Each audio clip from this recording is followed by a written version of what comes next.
Hi guys, welcome to My Journey, a series that has been brought to you by Centonomy 101, the personal financial management program at Centonomy. A series that brings to you purposeful people who are going to share their journey of where they've been, and they're going to inspire you to get out from the cocoon that you have been in to create wealth. Welcome. And with me today on set is Hawi. Karibu sana Hawi. Introduce yourself and tell us more about who you are. My name is Tyler Hawi Ayah, and I'm 22. I'm a law student. 22, that's a very amazing. What was I doing at 22? Well, okay, that's nice to know. Now tell us about your journey. Why Centonomy 101? Why the personal financial class and yet you're 22? Okay, so when I started the course, I had just turned 21. It was a birthday present from my mom because she felt as though when she was starting her career, no one really taught her how to use her money, and so she wanted to give me the gift of learning how to use my money before I start making money. Wow. So, because I had recently graduated university, prior to Centonomy, my view of money was kind of like it's scarce. So I had a scarce mentality, even though it was my parents who were giving me the money. Yes. So I used to feel as though, you know, a lot of pressure making decisions, especially to buy like big ticket items. Like if I buy this, it means I don't have money for that. And that means, you know, I can't ask my parents for more money because they've given me this much. So the starting Centonomy really helped me like unearth some of these perspectives that I had that I didn't even know that I had. For example, the class on debt really helped me. All right. Because it made me feel like even though there's good debt, there's bad debt, and debt is not necessarily a bad thing, and even if I ever got into bad debt, I would know what to do to get out of it, you know. The classes on investment, they helped me see like how I can use my money, what I can do with it. So that was really beneficial. All right, okay. So you're talking about scarcity mentality. Yes. And I think that's an issue that most Kenyans struggle with. And I'm looking at you, already 21. What are some of the things that were really speaking into your mind about scarcity? So, I suppose at the age of, because I started living by myself and getting my own money at about 17. Wow, 17. Yes, I started university early, so that was the point at which I was kind of semi-independent, even though, you know, I was getting money from my parents. Then I started working as I was in university. All right. So I started getting my own money. But even the reason why I worked, it was because I was like, I want to shop, I want to do these things, and I need more money, you know? And so the scarcity, the problems that I was facing, I would say was more like, especially today, like the Instagram economy, you know, like you see things that you want. And then because you're so young, you don't necessarily have the burden of bills or anything. So you just want things. Like you see things, you want them. And with the money your parents have given you, you can't get all of them. I agree. I totally you still need to eat, you still need to like you know, pay your rent, all these types of things. So for me, the scarcity mentality was more so like, I just want so many things that are nice, or I want to go eat in all these places, but I can't. All right, okay. Yes, that was kind of the... All right, okay. Yeah. That's really amazing. And when you talk about debt and debt management, and you're pretty young, I mean, you're 21 years, and here you are learning about debt. Had you ever thought that this is something that would, of course, you'd come across at one point in your life? So I suppose this is the thing with Centonomy. I had never thought about it. I was just living my life, yeah, because you you're know. 21. I'd never thought about it, but it's important to think about, you know, because once again, like, I was lucky enough to get a job while I was in university, and the point at which I was coming to Centonomy, I had saved up all of this money, because you're told to save, but no one really says for what, or like, what's the purpose of it. So it helped me think that, you know, one day you're probably going to be in situations where you're in debt. It might be good debt because you want to invest, but debt will come nevertheless, you know. So if I didn't have the class, I think I would be bit more reckless with my money, because I'd just be like, okay, I want it, it's okay, you know, and I've worked for it, it's okay, you know, or like, I guess this money is given to me.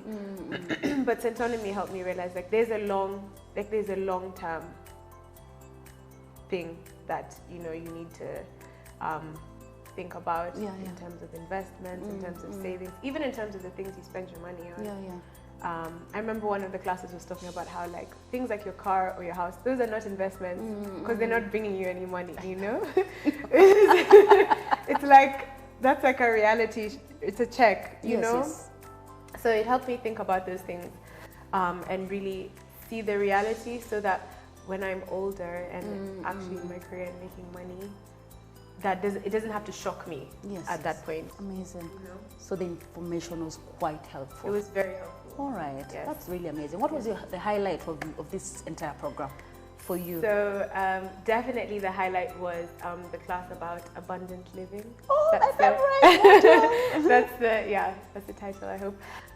So this class, among other things, it was talking about how you can use your gifts to create wealth. And although in all the other classes, like I finished the class and I was like, there's something to take away from this. A lot of them, because of obviously where I was, they were like, this is such good information and I can't wait to use it someday. But this was one of the few classes where I was like, at my age, I can put this into practice. So yeah, the conversation was just about using your gifts to create wealth. And from that, I was going home, I was thinking to myself, like, what gifts do I have? Like, can any of them create wealth? And as I thought, by the time I got home, I was like, I love cooking, I love baking, and I always have. And since I came back home, like, as I cooked and I baked, my friends and my family would be like, oh, can I have some? Or can you make me food for this or cake for that? And I was always like, okay, you know, like, I enjoy it. And so this class was the week. It was the Thursday, and the next Thursday was Valentine's Day. So I decided that I would start a baking business. I was like, I'm just going to bake cupcakes because I had made them before I knew the recipe, and people loved them. So I was like, I'll just make cupcakes and I'll sell them. My plan was for my circle, you know, like my friends, my aunties, my family. And my goal was, I really wanted to travel. And so that was Thursday night. I thought about it. By Friday, I just, in a conversation, spoke to my dad about it. And I was like, this is what I want to do. And he was like, well, what are your costings? You know, all these things. And I was like, I don't know. I'm just gonna, whatever I would pay for a cupcake, that's what I'm gonna price my cupcakes. And he was like, no.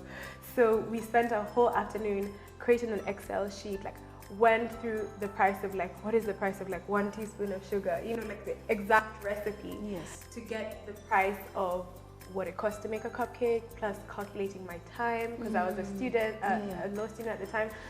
So we went through all of that, and then the next day, again in conversation, I ran it by my brother to be like, this is what I want to be doing next week. And he is very good at social media. And so he was like, we have to start a social media page for this. And I was like, no, this is not my plan. We're talking of a span of how many days? So that was Thursday, and this is by Saturday. So it was a span of a week that all of this happened. Wow. So by Saturday, my brother was like, we have to start a social media page. You have to reach out to the networks, you know, some of your friends who are influencers, and ask them to, you know, promo you. And I was like, okay. So he helped me a lot with that. He set up the Instagram, he would do the captions, all those things. And by Sunday, literally all I had done by that point is bake 3 cupcakes and take 1 picture of them and made a poster. And I did what I wanted to do, which was send it to my networks, which helped. But from the Instagram and just like, I guess, people seeing it, in a span of a week, I sold over 200 cupcakes, over like 15 cakes, and it was crazy. That is mind-boggling. Within a span of 1 week. 1 week. An idea has been birthed? Yes. In fact, you already had this resource within you, but you hadn't just put I just didn't think it was something you create wealth with. And I suppose I always thought like, I guess everyone can buy a cupcake or a cake, you know, like what's so special about that? Or anyone can find a recipe, it's the internet, you know, there's nothing I'm doing that's particularly special. But I mean, that class proved to me that like you can still use your gifts, even if other people are doing things. Like Yes. it doesn't mean that you can't. Yeah. And that you can't create wealth from it, because you also have your networks and your circle. Exactly. So that was amazing, and yeah, it was just great. And in the span of that week, by the time we reached Thursday, which was Valentine's Day, that was probably my busiest day. That's the day like I had probably like 150 of the 200 going out. Okay. All right. So yeah, just mobilized my friends who worked in Westlands. I gave them the the cupcakes, the cakes to deliver there. All right. Okay. My friends, so we just kind of split up like that. All and when I finished that week, I was able to raise enough money to fund my travels to Portugal. So a friend of mine and I, that's where we wanted to go. Yes. And so we prayed about it, and like because of literally in the span of a week, that was in February. Yes. We went to Portugal at the end of May. So you were able to finance a trip to Portugal. Yes. With the cupcake business or the cake business, that you got inspired from. Yes. The abundant living module. Yes. Amazing. What do you think you can tell the viewers about taking up the Centonomy 101 class or the personal financial management class? I think that Centonomy, and especially the Centonomy 101, is one of those things in life that you just can't afford to miss out on. It will teach you so many things that go into every aspect of your life. And managing finances is it's so important, because kind of like what we're talking about, it is the beginning of like abundant living. A lot of times we might live with money being the reason why we do things, but with this class you're able to get information, so it's the other way around. So you're able to do the things that you want to do, and money doesn't have to cage you.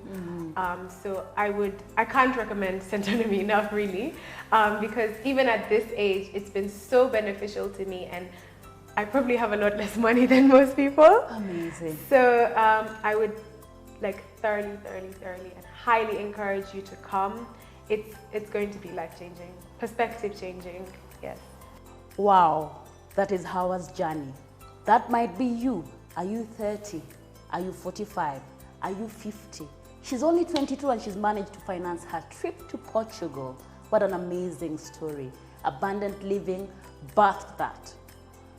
Please tune in for our next program on Saturday, every Saturday. I have been your host, Maureen Radoli, Head of Personal Financial Management Program at Centonomy. Keep it locked.